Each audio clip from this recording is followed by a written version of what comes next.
Hey, Jeremy, you want to start off first?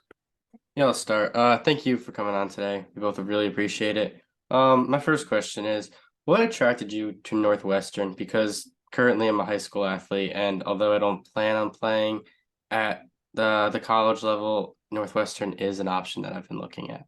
Yeah, the question I think is like, what isn't great about Northwestern? I mean, for me, of course, going through the recruiting process, I wanted something that was going to be top notch in academics and in athletics. And for me, I grew up in Bloomington, Indiana. So I grew up around Indiana University, big college town. I feel like I kind of had a taste of, what college was like while I was still exploring my options for where I was going to go. And I kind of looked at, again, just academics and athletics. I wanted to make sure that I was going to one of the best journalism programs in the country because I've known what I wanted to do in sports broadcasting since I was like 9 or 10 years old. So I always knew that I wanted to go to one of the best journalism schools. And when I went through the recruiting process, I really kind of only looked at schools that had one of those really good top-notch journalism programs. So I was looking at, Northwestern, Cornell, Syracuse, schools like that, where I knew I was not only going to get those top level of athletics with volleyball, but also academically that was going to challenge me, that was going to set me up for success once volleyball and once college was over. So I went on a visit to Northwestern my sophomore year of high school and instantly fell in love. I have family that's kind of from around the area. So I always grew up coming to Chicago. It's one of my favorite cities in the entire world. And Northwestern was always kind of a dream school for me. And I remember stepping on campus and just being like, where do I sign? I mean, I fell in love instantly. I loved the campus. It's absolutely beautiful, right on the lake. You can see Chicago from there. The facilities were we were told they were going to, undergo renovations. And by the time I was a senior, I mean, we have some of the best athletic facilities in the country now. And that was a big pull for me as well. I was initially recruited by a different coaching staff, and my freshman year we had a new coach come in, but it was all awesome. I mean, no doubt in my mind that I was going to stick with it and play for him, Shane Davis, and absolutely loved all my 4 years there. I mean, it definitely tests you academically, but it is one of the most special places I think in the whole country. I Wow, love that. Thank you. amazing. Is there anything that you wish you've done differently throughout playing volleyball, either at the college level or high school level, that you kind of think back on and want to change? It's a good question. I kind of live my life. I don't want to say like no regrets, but I love where I'm at right now. And I think if I would have done anything differently, maybe I wouldn't have ended up where I am right now. I mean, once I got to college, it's definitely a different game. I mean, everyone that's playing in college, no matter what level you're at, you were probably the best on your high school team, probably the best on your club team. And then you enter a space where everyone feels like they should be the best, but you're not. You're competing against other people that probably played at a better club, or probably better than you, or more highly recruited than you. I ended up walking on at Northwestern, so I was kind of told from pretty early on that I was going to have to fight really hard for a spot. And I think for me, I wasn't necessarily going to college to become a volleyball star. I mean, again, I really wanted a good journalism degree out of it, and I wanted to be on a team, and I wanted to be at a team that was competing at a really high level. So, for me, I don't necessarily think I would change anything. Maybe if I worked a little bit harder, I could have seen the court more. But for me, that wasn't necessarily a big deal. Like this sounds maybe dumb, but I really liked being on the bench. Like I was the biggest cheerleader out there for 3 years of my career. Senior year, we had a lot of injuries, and so I ended up starting most games. But it was so much fun. I honestly wouldn't really change anything because again, I love where I'm at. I think my path is unique in a sense of being where I am, how I got here, and I don't necessarily think I would really change anything because I love where my life's going right now. Wow. It's really cool, really cool. Did you have any pregame routines that you would stick to while you were playing? I and not necessarily routine, but you could always catch me on the dance floor in the middle of our locker room. I mean, I was always kind of the hype woman of our team. So, before games, going over scouts, of course, and all of that. But I was just doing my best to hype everyone up. And that was kind of, I knew that was my role on the team, and I really embraced that. But in terms of actual routines. I mean, I pretty much always ate pasta before games, but that's, not too exciting. But other than that, no, I was in the locker room trying to get everyone hyped for game day. Wow. Funny you said sports editor, as I'm currently the sports editor of my high school paper. Nice. What was the biggest piece of advice you've gotten from anybody that put you where you are today? Yeah, I think, in terms of work, I think I've really learned, and, I preached to me at a young age when I was in college, is just the importance of getting reps. I mean, and if that means that that's in your sport, if that means that's in work or whatever capacity that is, it's so important.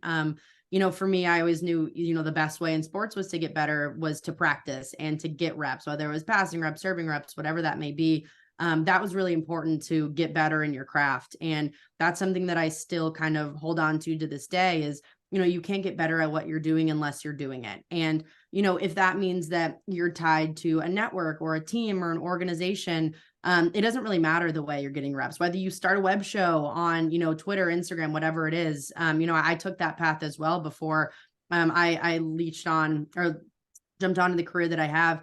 It's just important to get those reps and to keep pushing. And then I think the other thing, which I tell people all the time, is just to shoot your shot. I mean, you never know where a random email or a direct message or anything can lead you. And whether that's, you pitching yourself to, a producer, an editor, whatever it is in terms of work or life, you never know how it's going to end up. And I always say, the worst thing someone can say is no. And in that case, you're back where you started anyway, but at least you took the chance on yourself to show them that that's something that you want. And that's something that I've really tried to do throughout my career is, I'm emailing or calling people all the time just to, show them who I am and to pitch myself to them in whatever capacity that is. It's how I've honestly gotten any job that I've gotten, is just randomly emailing people and explaining to them why they need me to work for them when they really don't. But that's something that I really find important, especially in the workplace, is just shooting your shot, because you never know where it's going to end up. Yeah, that's what we're doing too. Reaching out to people and Yeah. sending emails and getting opportunities. That's the main thing about this industry. You got to keep networking and connecting with people. Yeah. I mean, for me, that was the biggest way that I launched my career. I mean, I graduated in March of 2020, and it was literally the worst possible time to try to break into sports. And, no one's hiring. I knew I wanted to be a broadcaster, but I had almost no reps from college just because I was busy with volleyball. And I ended up doing the same thing. I started a web show all around Big Ten volleyball, and I was just interviewing players, coaches, alumni, anyone I could get in contact with. And that really kind of started my career off in the volleyball space and really helped me where I am today. Getting jobs with first Athletes Unlimited, and then with Big Ten Network, and then to ESPN. I mean, I've really just tried to grow from where I started, and, again, shooting your shot, you never know where you can end up. Yeah, speaking of that, What was the hardest moment in your career, and how did you overcome that? Yeah. I think, job wise, kind of like I was saying, graduating in March of 2020 was really difficult for me.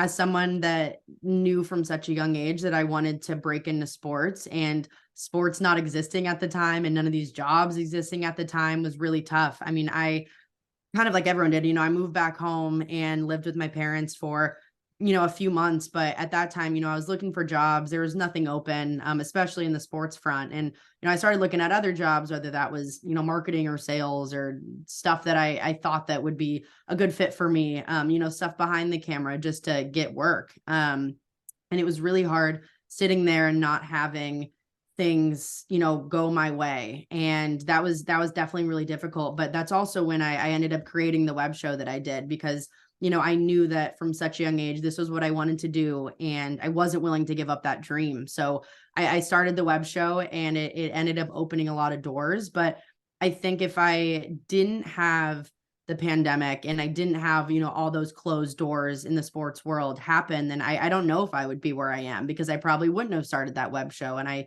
maybe I would have gone and done something behind the camera or in production or, what have you. But I think for me, it was really a blessing in disguise of having those doors closed and kind of figuring out a way to open them myself.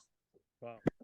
Who in your life so far has been your biggest mentor or anything like that?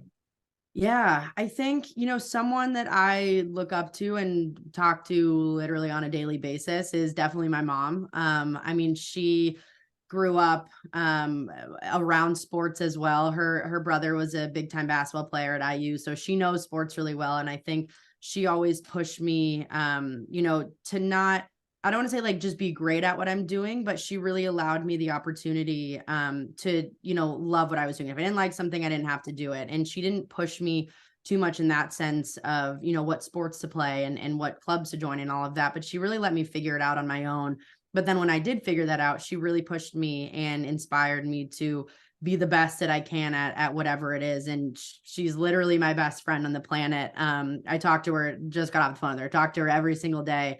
But she's definitely someone that I look up to a lot, works super hard, has the best head on her shoulders, is very empathetic and strong, and someone that, since I can remember, I've always definitely look up to in that sense. Hmm.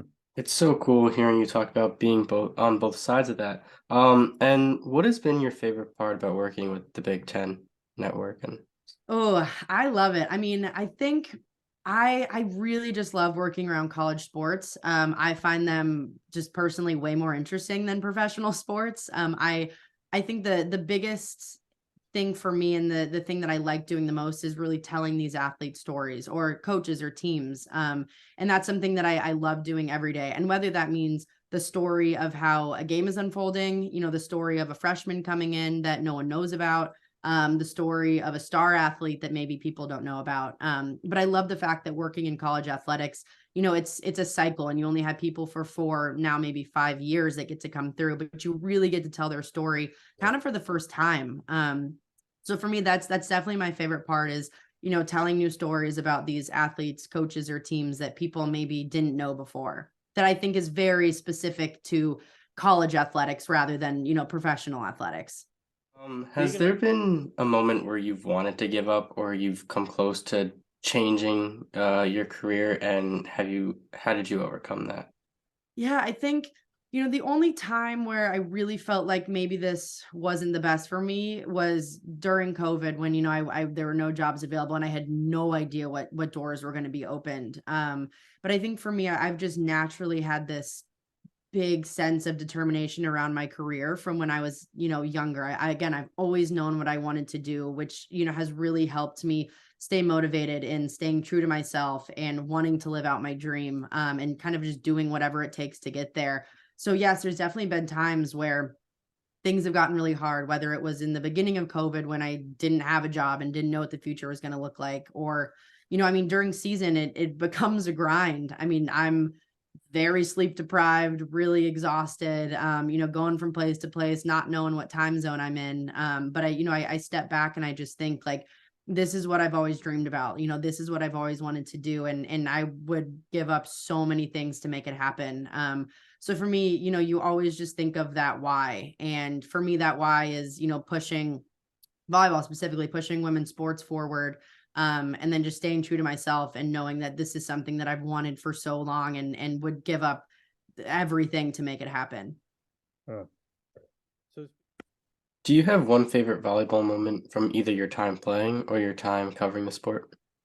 Oh, I'll give you one of both.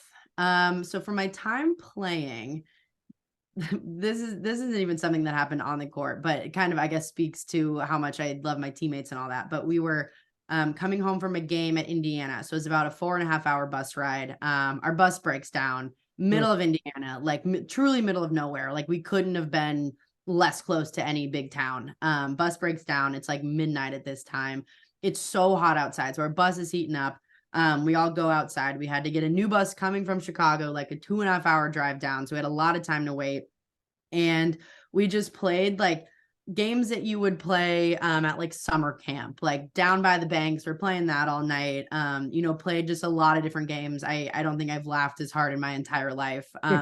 That was probably one of my favorite memories. Just, it sounds so cliche, but just like really team bonding and getting close to the girls that you're hanging out with and spending 24/7 with. I cherish those moments and think about them so often. And that's one that always sticks out to me as just being so much fun. And it, wasn't even game related, but it was really fun. And then working wise, definitely covering that 2021 national championship again was, I mean, just the icing on the cake to an incredible first season covering college volleyball for me. And to see Wisconsin win it all. I mean, I was really close with that program at that time. And still am to this day, but it was really exciting to see those girls, finally hoist up that trophy for Wisconsin to get their first national title. Their head coach, Kelly Sheffield, is an awesome guy, and it was so fun for him and to watch him do that. So yeah, those are definitely two, one from playing and one from covering that definitely stand out to me. Are there any strides you hope that women's sports in particular take in the next 5 to 10 years that could see even more changes than we've seen already in the past 5 to 10 years? Yeah, I think to me the biggest thing is getting these national championship events on bigger scales. So I think from what we've seen, I mean, we've seen ESPN pour millions and millions of dollars into, women's basketball and softball. And I would love to see them do that for a sport like volleyball, really putting it on the biggest stages on prime time. I'm doing that a lot. I think that's one thing.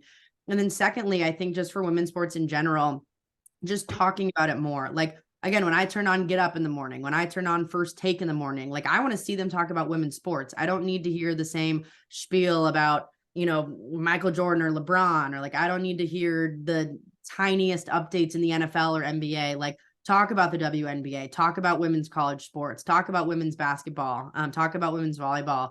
I would like to see, it's very specific, but I think on a lot of those studio shows, I would love to see them talk more about women's sports and in whatever sport or capacity that's in.